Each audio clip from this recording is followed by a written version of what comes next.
Buenos días a todos, bienvenidos a la sección de entrevistas de Reporte. Mi nombre es Raúl Abarte y hoy día contamos con la presencia de Juan Carlos Liendo Connor. Él es ex coronel del Ejército de Retiro, experto en inteligencia y contrainteligencia, analista político. ¿Cómo estás, Juan Carlos? Bienvenido. Raúl, buenas tardes. Un gusto estar siempre contigo. Todo bien, felizmente. Excelente. Bueno, han pasado muchas cosas desde la última vez que conversamos acá en el Reporte. Recuerdo que hablabas de cómo la narrativa liberal progresista había fracasado, ¿no? Y esto era justo en el marco de el triunfo de Pedro Castillo. Em, y ahora estamos un poco que viendo las consecuencias de todo lo que ha traído su victoria y muchos ajetreos en el camino, pero ya estamos viendo influencias por parte de Evo Morales en la región mucho más marcado, mucho más fuerte que cuando lo estábamos diciendo en ese momento. Ahora la prensa parece que ya se ha dado cuenta de, de la gravedad de este asunto a través de Runa Sur. Hemos intentado, incluyéndonos en el medio, promover una moción de vacancia presidencial para intentar hacer que el presidente pueda responder al fin al país por los innumerables casos de corrupción de su gobierno, incluyendo su accionar en ellos, y lamentablemente no se ha podido dar, probablemente por la influencia también de estos grupos y de intereses intereses lobistas de de algunas bancadas que han participado en esto y han evitado que se pueda avanzar en la vacancia. A partir de esta pérdida digamos, del apoyo de la oposición, que antes se veía más unida, porque esta oposición fue la que nombró a Mari Carmen Alba y la que la puso en la presidencia del Congreso, que fue básicamente con APP y con Alianza Acción Popular, que ellos ahora parecen más del lado de la izquierda. Ahora parece que hay un equilibrio inestable en el cual puede terminar generando que salga Mari Carmen Alba y el Congreso incluso termine siendo de izquierda también. Entonces eso es peligroso. No sé eh, ¿cómo ves en este momento las fuerzas políticas, los agentes que están interactuando en la situación política del país? Y si nos puedes dar una predicción de qué crees que es lo que puede pasar en cuanto al rumbo que está tomando Castillo. ¿Va a seguir radicalizándose o va a poder lograr moderarse en algún momento? Eh, Muy bien, Raúl, has hecho un pequeño resumen que engloba, digamos, toda la preocupación actual del momento que, como bien mencionaste, antes era una intuición y ahora es una realidad, ¿no? Entonces, después de 4 meses de gobierno, casi 5 meses de gobierno, a punto de cumplir los 5 meses de gobierno del presidente Castillo, la correlación de actores políticos, de poderes fácticos sobre el gobierno del Perú es cada día más claro. ¿Quiénes son los actores? ¿En qué dirección están trabajando? Y qué es lo que se puede esperar de ellos, digamos. Ya cada vez es más claro de eso, ¿no? Es mucho más claro con respecto a la figura del presidente, es mucho más claro con respecto al gobierno, a la coalición marxista que hay en el gobierno, es mucho más claro con respecto a la oposición y también con los poderes fácticos, Ujú. ¿no? Y vemos aquí que se verifica, tal como lo conversábamos antes, el colapso del sistema político peruano, donde el grupo de mayor poder sigue siendo la izquierda global progresista. ¿Ya? Porque aún a través de los medios de comunicación y el copamiento de puestos clave del gobierno ejerce su poder político. Ese es el principal eje. Aunque su narrativa está totalmente agotada y su narrativa hoy se limita a victimizar a su coalición y a hablar de la ultraderecha, de los fascismos del obstruccionismo del Congreso. O sea, una narrativa que ya hemos visto es su mayor poder. Claro. Mientras que la oposición no tiene ninguna organización, ningún liderazgo, ninguna organización, ningún liderazgo, ni ningún plan que ofrecer. O sea, por eso la oposición no tiene ni cuerpo, figura, ni narrativa. Solamente es reactiva y a través del Congreso, porque fuera del Congreso es prácticamente inexistente. O sea, el limitado protagonismo político de la oposición a través de, no todos, de ciertos representantes claves en el Congreso, mantienen la figura de la oposición porque el gobierno simplemente no les hace caso. O sea, se los pasa por la espalda porque no existe poder real en el Congreso. Está atomizado, ¿no? Ujú. Si hablamos de Sendero Luminoso, que cada vez está ocupando más puestos dentro del Estado. Toda la organización del CONARE, SUTEP, a través del FENATE, está ocupando cargos públicos, ahora como prefectos y subprefectos, o sea, como autoridades políticas. O sea, Así miembros de es. Sendero Luminoso, hoy una miembro del CONARE, SUTEP, organismo de fachada de Sendero Luminoso, es prefecto de Lima. O No sé si sea, en podrías esta comentarle proyección, a nuestros oyentes qué es un prefecto y un subprefecto. ¿Cuál es el rol que tienen? claro, claro, dentro de las autoridades de gobierno interior, dentro de las autoridades del gobierno interior, o sea, en el Ministerio del Interior hay una dirección que se llama Gobierno Interior. Gobierno Interior son los representantes políticos del gobierno hasta a nivel provincia, Ujú. ¿no? A nivel regional son prefectos, provincias son subprefectos, distritos son tenientes gobernadores. Digamos, es todo un esquema de distribución de presencia política del Estado. O sea, eso es lo que es un prefecto, un subprefecto. ¿Qué hacen? Regulan el empleo de la autoridad de la policía. ¿Para qué? Para autorizar marchas, movilizaciones, funcionamiento de lugares públicos, medidas de emergencia sanitarias, de seguridad, etcétera. Todos son regulados a través de la prefectura. Normalmente los prefectos eran quienes no autorizaban un paro para hacerlo legal o ordenaban la captura de un líder político debido a que alteraba el orden público. Bueno, eso está hoy en manos de Sendero Luminoso. Es como que de aquí a 20, 25 años, Raúl, vamos a tener a uno de los integrantes de Sendero Luminoso del BRAE, del grupo de los Quipe Palomino, como congresista, como ministro o como prefecto. Eso es lo que nos están dejando los caviares. Por otro Así lado, es. Cerrón, que es parte de esta coalición, al verse enfrentado por el gobierno y el gobierno haberlo encuadrado, ha puesto en ejecución toda su maquinaria de apoyo internacional a partir de políticos del eje La Habana-Caracas. Y tanto tenemos así al embajador de Cuba, que es miembro de la inteligencia cubana, tenemos a asesores mexicanos recientemente enviados desde el gobierno de México para asesorar en la gestión política del gobierno. O sea, asesorar en gestión política, asesorar al presidente Castillo y a su grupo en el manejo del poder en el Perú. Cubanos, mexicanos, venezolanos, bolivianos, en tema de RUNASUR, y también rusos. Al estar en el Perú presente y haberse entrevistado con el gobierno, este periodista Daniel Stulin es un operador mediático de los intereses de Rusia, digamos, como todos los países tienen intereses, y que justo ayer ha recibido un premio de periodismo en México. Ujú. Mientras tanto, aquí los poderes fácticos, llámese los empresarios o las Fuerzas Armadas, al no tener nadie diferente a los caviares que pueda ser su representante en el poder, optan por lo más fuerte. Aún no se pegan a Sendero Luminoso, que coquetea y trata de envolver al ejército a través de comisarios políticos. Las Fuerzas Armadas se subordinan políticamente a esta opción de gobierno.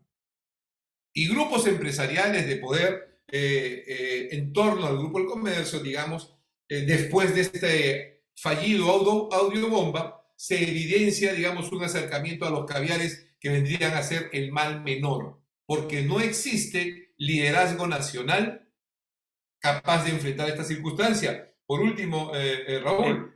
Disculpa, ¿en, mientras en el Perú, en qué eh, podemos, ah, ya, perdón, termina. Te quería sí, preguntar simplemente, mientras en el Perú, disculpa, sí, sí, quería sigue, sigue. preguntarte simplemente, cómo se puede ver este acercamiento de los caviares por parte del grupo El Comercio, o sea, del parte del grupo El Comercio de los Porque Caviares.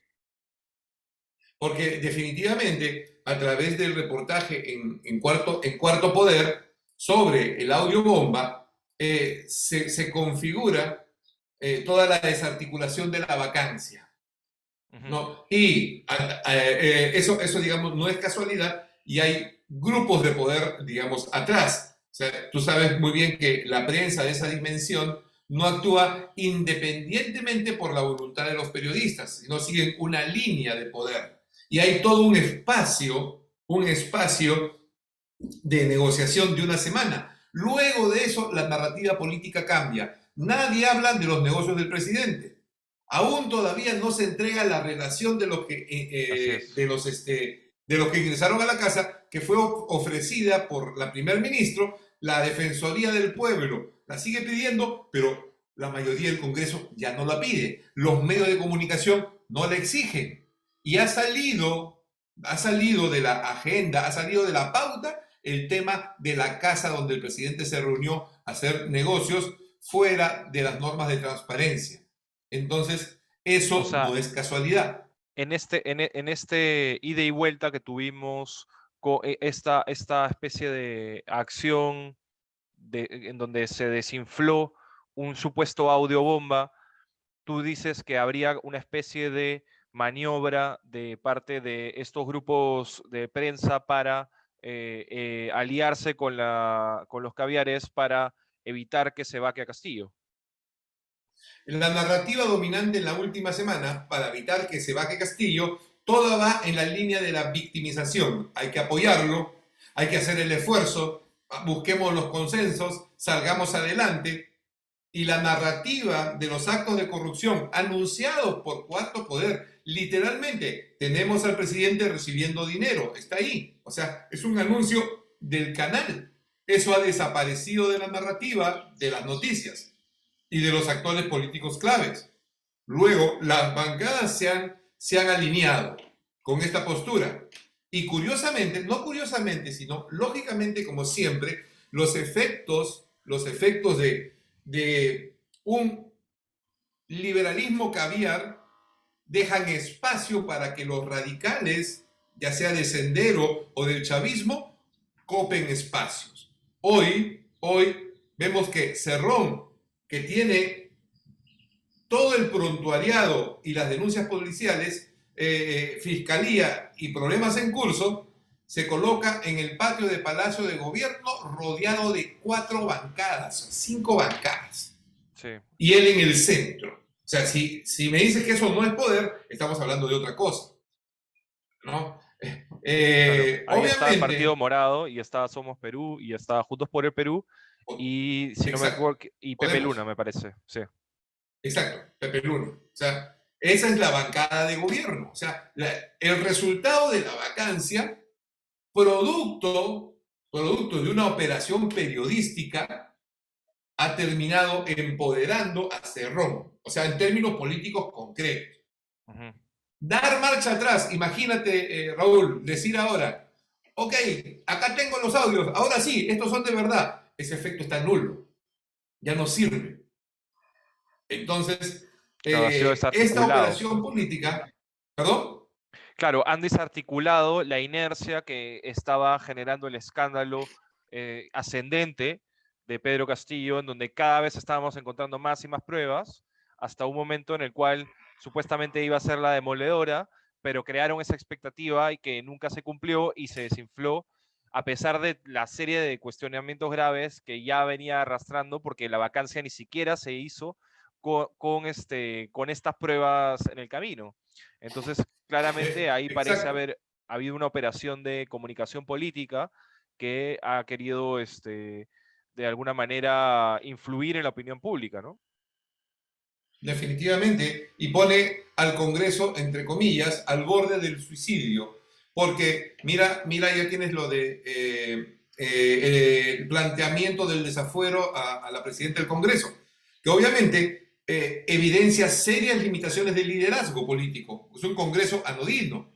Entonces, el Congreso, después del audio bomba, el resultado de esta operación psicológica, política, ha quedado en el debilitamiento del Congreso. Si el Congreso se ha debilitado a este nivel, el último bastión de la institucionalidad son las Fuerzas Armadas, ya han enfocado sobre ello.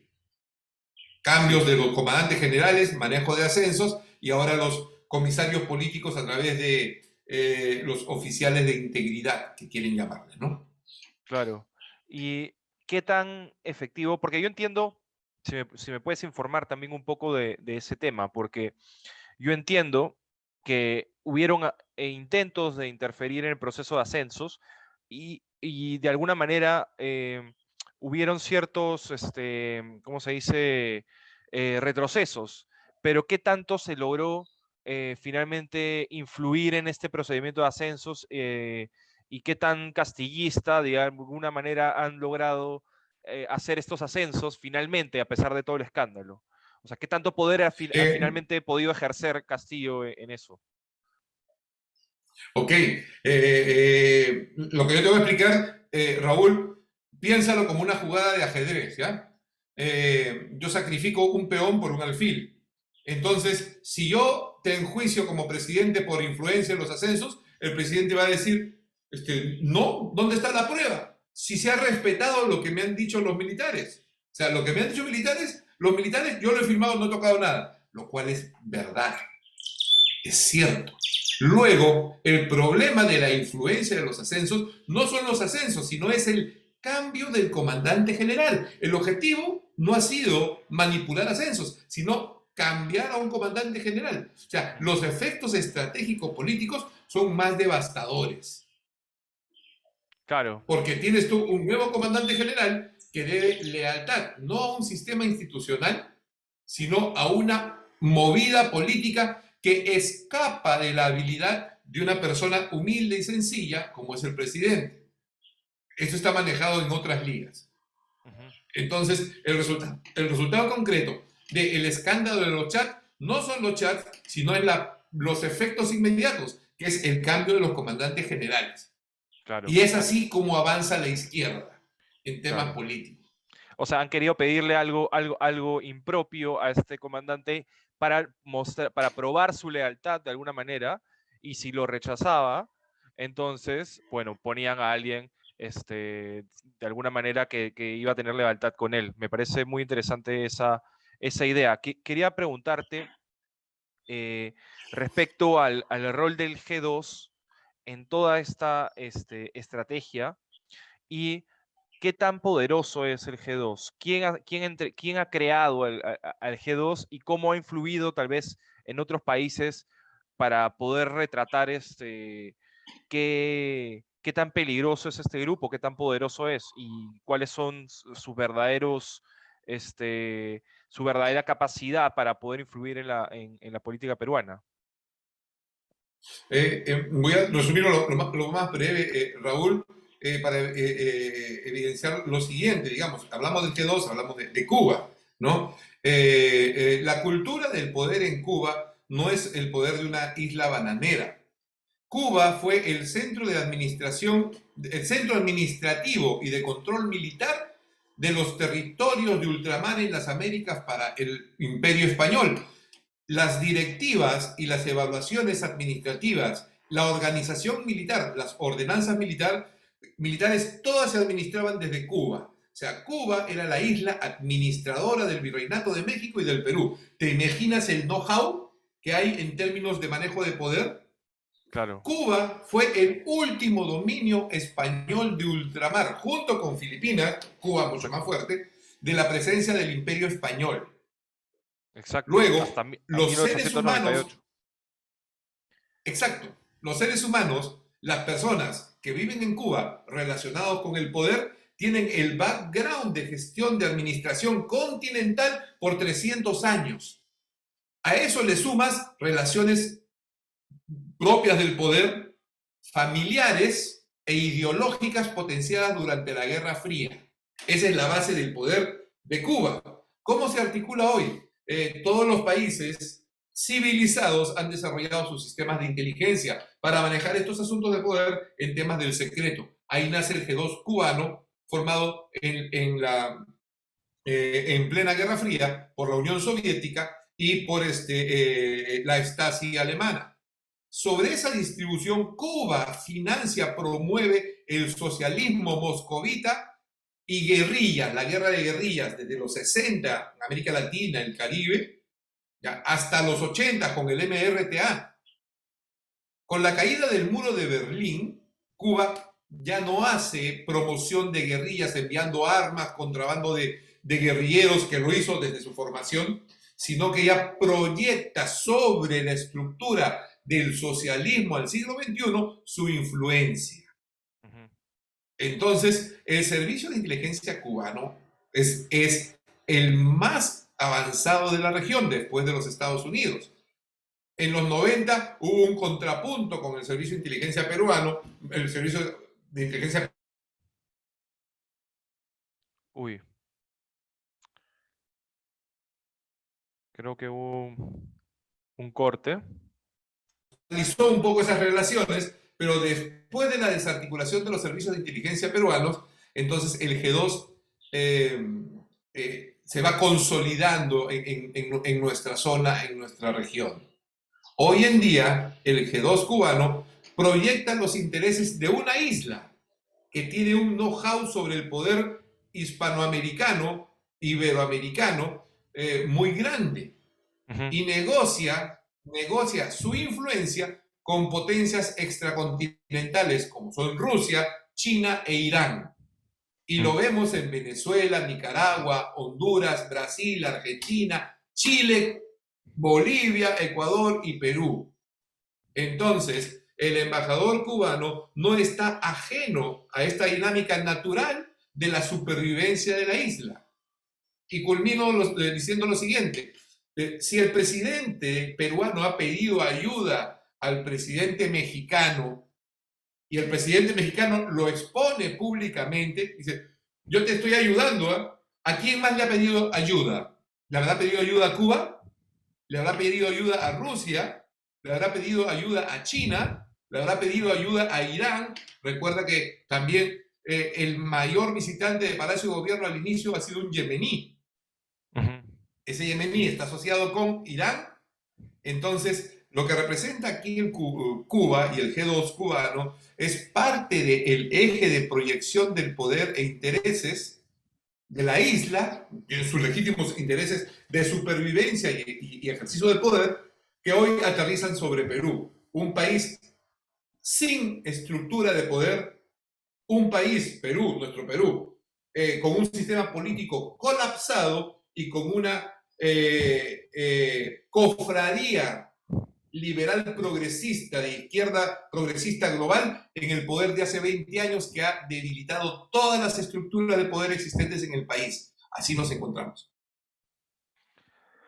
Interesantísimo. Y me ha parecido muy interesante esta descripción que has hecho de Cuba, de cómo Cuba se subasta realmente. Antes era un satélite soviético y después ahora, de alguna manera, se subasta a tres hegemones, de alguna manera, que son Irán, China y Rusia, cada uno con sus intereses, ¿no? Porque finalmente, si algo me ha quedado claro de lo que vengo estudiando de política internacional es que la Unión Soviética puede haber caído, pero el bloque geopolítico sigue siendo bastante coherente igual, o sea, de Kazajstán, etcétera, y todos los países alrededor de Rusia siguen teniendo una fuerte influencia de Putin y siguen siendo parte de la esfera natural de poder de este país, ¿no? Incluyendo probablemente Cuba también. No sé si me querías decir algo.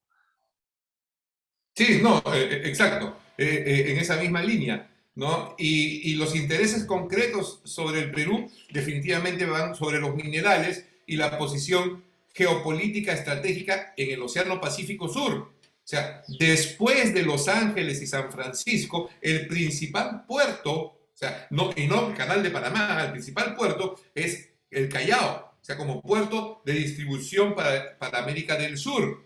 Y tienes tú desde cocaína, desde coca, oro ilegal, Ahora tienes bronce en las minas, cobre en las minas, perdón, cobre, litio y uranio en el eje de la proyección de la llamada nación Aymara. Entonces, las potencias extracontinentales tienen bien claro cuál es la fijación sobre sus recursos. Y en esta lucha, los patriotas peruanos estamos solos. Digamos, no hay organización, no hay liderazgo, hay una política antigua, osificada, que no puede enfrentarse a esta realidad. Hemos visto, ¿no? Cuántas marchas, políticos, posiciones, ni un solo liderazgo común, ni una sola propuesta, caviares que están al final de su poder y el renacimiento de, sobre la base de ideologías viejas, caducas, que no funcionan, pero que movilizan al pueblo. Tenemos a miembros del MRTA, a miembros de Sendero Luminoso en el poder. Eso es lo que enfrentamos, ¿no? Y a mí me genera dudas sobre qué tanto poder realmente tiene en este momento, como lo has categorizado, el progresismo global y qué tanto poder tiene de influencia en este momento sobre el gobierno, porque mucha gente tiene esta idea de que Mirta Vázquez, por ejemplo, es progresista y de que es caviar, ¿no? Pero en realidad sus vínculos parecen ser más de una izquierda y casi igual de radical, solamente que de otra naturaleza, ¿no? Que es más vinculada a la parte de post-extractivista, vinculada a Marco Arana, y, y no tanto en realidad basado en esto, por ejemplo, en Sagasti o en Toledo o en ese grupo de personas vinculadas a ONGs americanas, sobre todo. Entonces, ¿dónde por ejemplo, vinculas a Mirta Vázquez?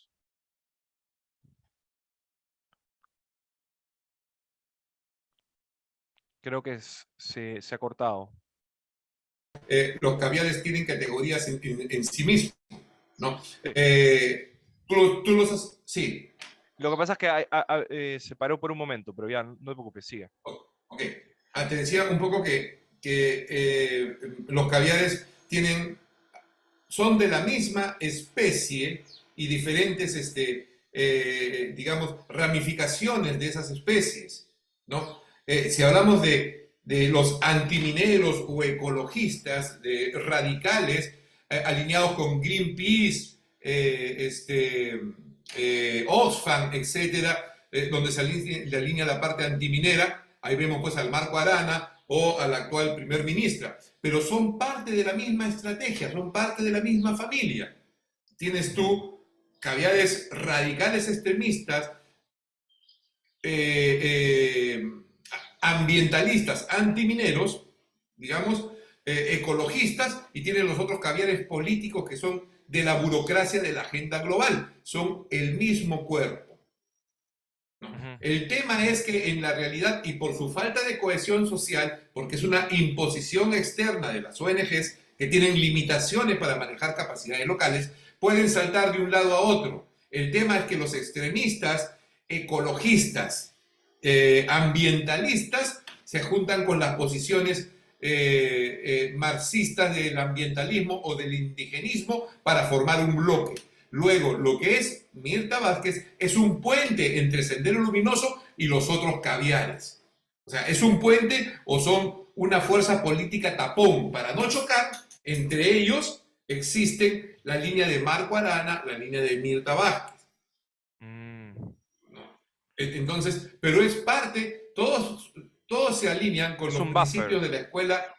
Ese es un buffer político, pero están dentro de los mismos principios de la gobernanza global, de los mismos principios de la escuela neomarxista, de la Universidad de Frankfurt, la escuela de gobierno de Harvard, se están alineados con todos esos principios del constructivismo social, donde la realidad es una construcción social. Tú iniciaste preguntando qué tanto poder tienen. Tienen tanto poder como su narrativa, que es más efectiva fuera del país que localmente. Por eso las decisiones se toman fuera, ¿no? Entonces, hay una ecologista primer ministro en el Perú. Hay que apoyar ese gobierno, ¿no? hay un ambientalista que protege el abuso de las mineras como ministro de Economía. Hay que apoyarlos. El gobierno son el buffer de los burócratas del Fondo Monetario Internacional, de la Banca Mundial, de las ONGs, ¿no? Que tienden puentes con Sendero Luminoso y el castrochavismo. Esa es la coalición en el poder. ¿Cuánto es su poder? El poder es igual a la narrativa. Ese es el problema. Ujú. Quería preguntarte, ¿cómo o sea, cuál es la estrategia que crees que está implementando Mirta Vázquez en cuanto a esta, o sea, más que estrategia, ¿qué es lo que por qué está dejando eh, al país básicamente irse por el despeñadero a nivel de minería? Porque prácticamente están aumentando los conflictos en Las Bambas, en Cerro Lindo, este, y ella ha hecho básicamente un efecto llamada, que es el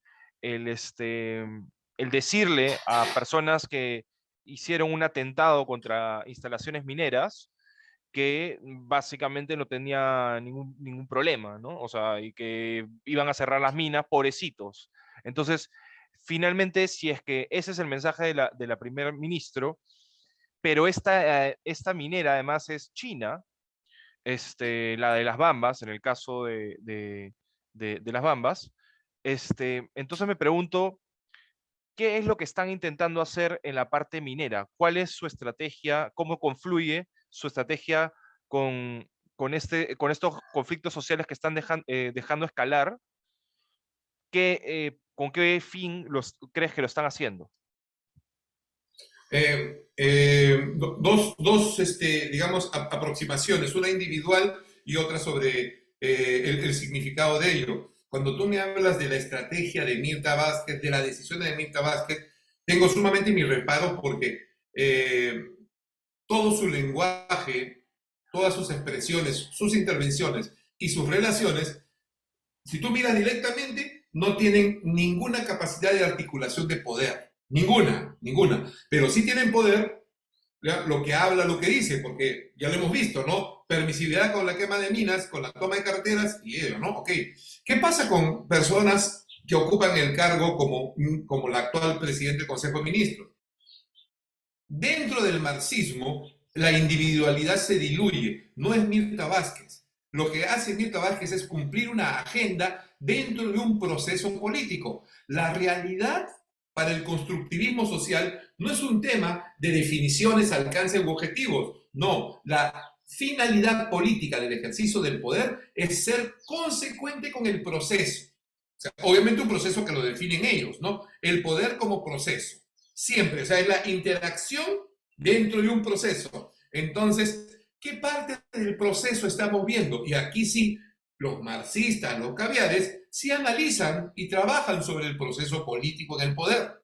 Entonces, el proceso que estamos viviendo es del colapso político. Entonces, los marxistas no cambian el proceso, lo aceleran, apretan el acelerador para que el proceso sea más rápido.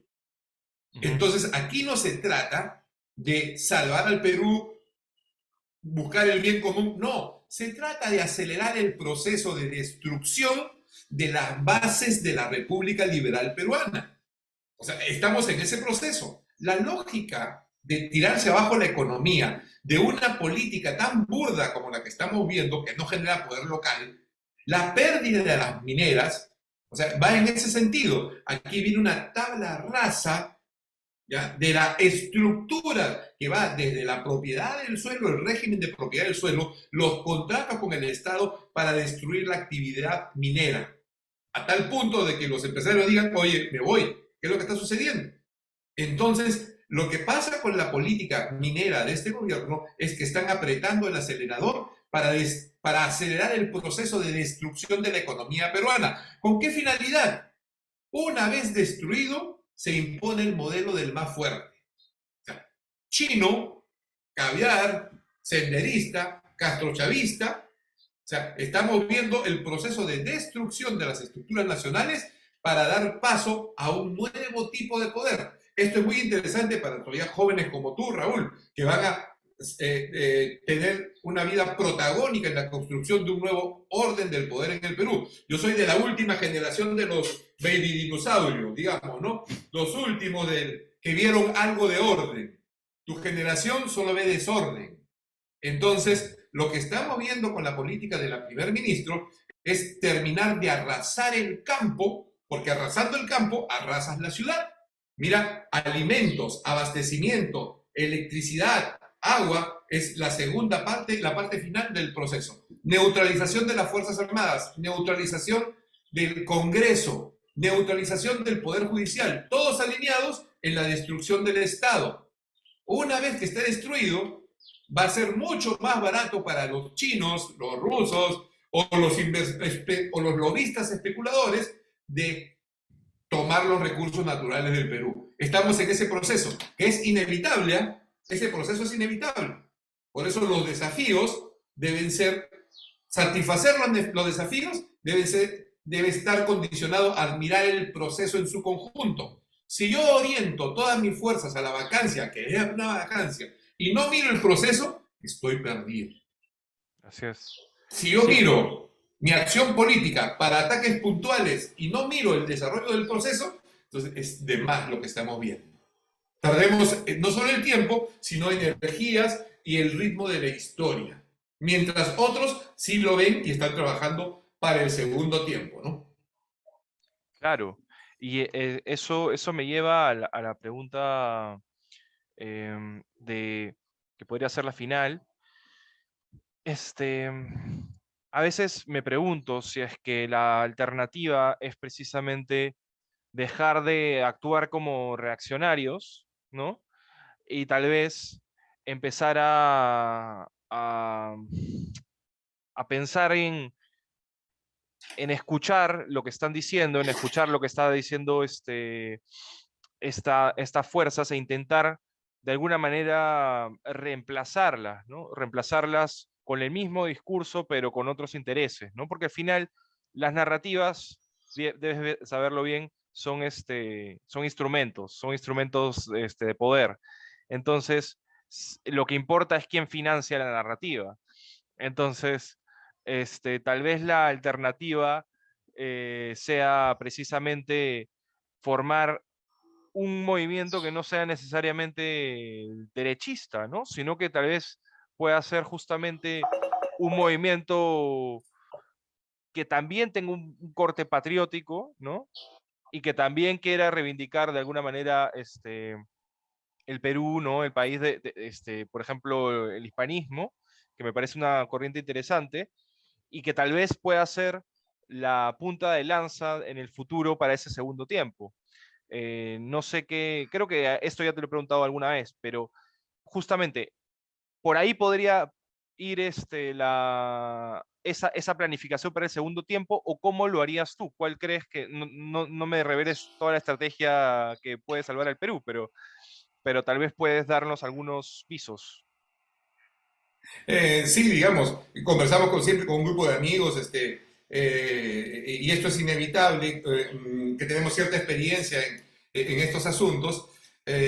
Obviamente, la discusión política no puede ser de un solo lado, de una sola persona, tiene que nutrirse de la discusión, que es lo que estás promoviendo, porque eso es lo sano, lo natural.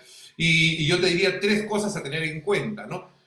Primero, que las alternativas que están en la mesa sobre el poder, o sea, un poder castrochavista o de República Popular Andina por Sendero Luminoso o una república progresista, es la receta del fracaso total. O sea, es un convencimiento total del fracaso, ¿no? Entonces ahí surge la alternativa patriótica. Una alternativa patriótica de sentido común, abierta, sana, ¿no? Donde yo te digo lo siguiente, ¿eh? Mira, una alternativa patriótica, yo te digo, tu propiedad, tu predio, con mi gobierno, va a valer el doble de aquí a 5 años. ¿Me crees o no? Sí, sí me crees, porque sí se puede hacer, ¿no? Que tus activos tengan más valor. O sea, yo ofrezco riqueza, porque el Perú es un país rico. No ofrezco ni corrupción ni revolución. Ojo, patriotismo, riqueza, sin corrupción y sin revolución. O sea, eso es posible hacerlo. Y Ujú, hay capacidad de gente para hacerlo, ¿no? Lo que pasa es que no hay quien pueda financiar esto porque le puede sonar chino a alguien, porque lo único que han hecho toda su vida en términos políticos ha sido lobby. Y el lobby amarrado con corrupción. Eso no funciona. O sea, ujú. ni corrupción, ni revolución. Eso es indispensable, digamos, ¿no? Entonces, sobre esa propuesta de tú estás conmigo para generar riqueza y tú, joven, vas a tener más ingresos en un gobierno de mi modelo, es superior a cualquier parte marxista. Y eso va definitivamente por empoderar la propiedad. Título de propiedad, propiedad sobre todo, como estructura de poder. Yo te doy propiedad y vas a ser más rico. No más rico hacia un país pobre porque te doy subsidio. Eso es idiota. Perdón la palabra, disculpa. Pero Ujú. va por ese lado. Y para que funcione, indispensable que los liberales se liberen del secuestro que ejerce sobre ellos los caviares. Los caviares han secuestrado a los liberales peruanos y le han vendido un tipo de liberalismo de humo. Y los caviares han secuestrado el espíritu liberal en el Perú. Esto solamente va a ser posible cuando los verdaderos liberales, digamos, yo estoy, digamos, liberales porque es la expresión natural de la persona en términos eh, primarios, digamos, de existencia política y honestos. Cuando los liberales peruanos se liberen del yugo de los caviares, ahí vamos a poder construir algo. Entonces, patriotismo liberal, abierto. No un chauvinismo, no. Lo mío es lo mejor porque yo me quiero, yo creo en mí y yo, sobre mis recursos naturales, la empatía que tengo con mi gente, con mi pueblo, salgo al mundo. ¿No? Vienen y yo doy. Me dan y yo doy. Sentido común, sin ideología, sin corrupción y sin revolución. O sea, la propuesta está, o sea, nosotros tenemos un grupo de amigos que discutimos ello, la propuesta está, el diseño está, digamos, ya es hora de llevarlo a la práctica. Yo creo que por ahí va el punto, Raúl. Qué interesante, me ha gustado bastante. Y sí, yo también creo exactamente lo mismo que tú y también eh, que entiendan también muchos liberales, por ejemplo, que me siguen a mí, que me han seguido, porque yo también de alguna manera creo en, en la economía de mercado.